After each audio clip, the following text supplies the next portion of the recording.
Hey everyone, hope you're doing well today. In this video, I wanted to talk about some tips when it comes to camming a Gen 3 Hemi and the lifters. So, I've seen some people ask questions about this. So, I have a set of non MDS lifters. When you buy lifters, you will need a full set of 16. So, basically, 4 sets. And they have to be non MDS with a aftermarket camshaft, just the way it goes. Um, there's not too big of a difference. I believe they changed the needle bearing design, and obviously, uh, MDS cannot be utilized with a aftermarket camshaft. So you will need non-MDS lifters, aka Hellcat lifters, aka 6.1 Hemi lifters. They're all the same. It's just non-MDS. That's it. So I have a set lying around. Whenever you get them, the biggest thing is I would check them. So usually they give you obviously the lifters and a tray. So these are aftermarket. That's why they're not in my car, but they are in good shape though. So they could at least be used. I just don't fully trust them. I have OEM in my car, so you want to make sure that the bearing rolls pretty good and it's not seized and it doesn't like excessively move, which these don't. If it moves side to side, that's fine. But yeah, they move, they roll, which is kind of what they're supposed to do. So overall, this is a good lifter. Before you put these in, though, I recommend putting oil in the actual roller part and in here where the hole is. I put some pretty much all the way here as well to make it easier to slip into the block. I just don't want to scratch the lifter. I'm just OCD like that, but the reason for putting it in between the roller and where this spot here is so that when you start the car up, a lot of people will freak out because they'll hear like some ticking, knocking noises. And usually, not all cases, but usually that's because the lifter is dry and hasn't built up any oil in the roller and in the cam as well, like in between them. So it'll take a few minutes and then it'll usually go away because it's been built up oil. So when you put oil in between the roller and, usually you have oil on the cam already because you just put a new cam in, that will make sure that it doesn't make any noise. And that's normally how it will be when it runs. It has oil um, lubricating the lifter and camshaft. So that's the biggest thing. And that's what I did on my car.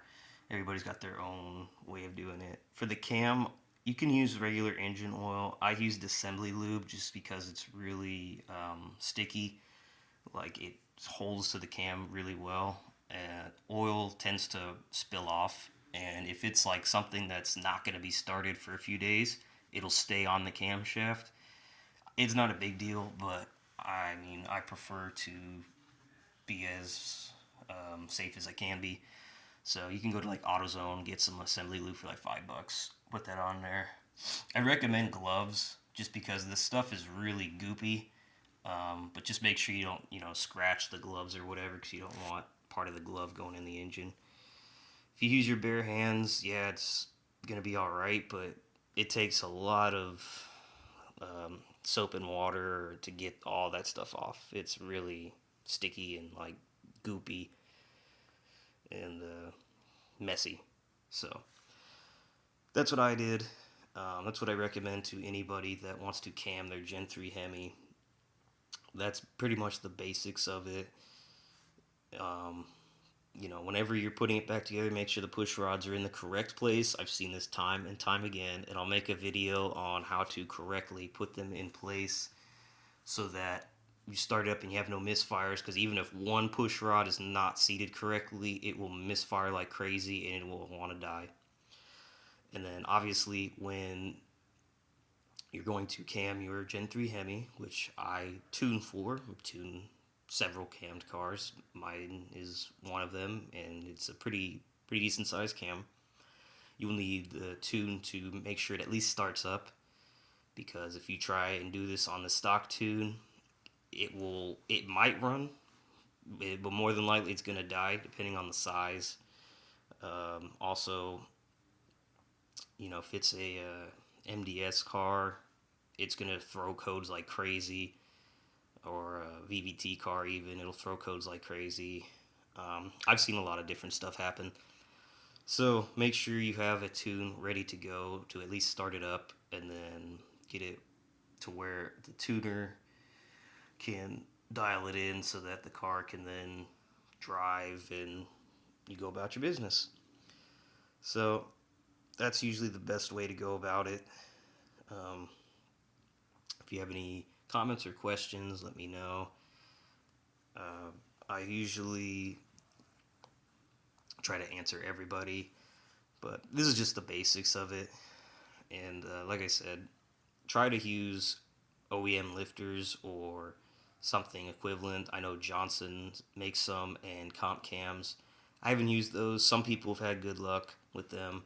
So, like I said, just do the checks, make sure everything is good, because it's not fun to tear apart an engine again after you just tore into it. So, do your due diligence, and yeah, let me know if you want to get your cammed Hemi tuned, and I will see you later. Take care.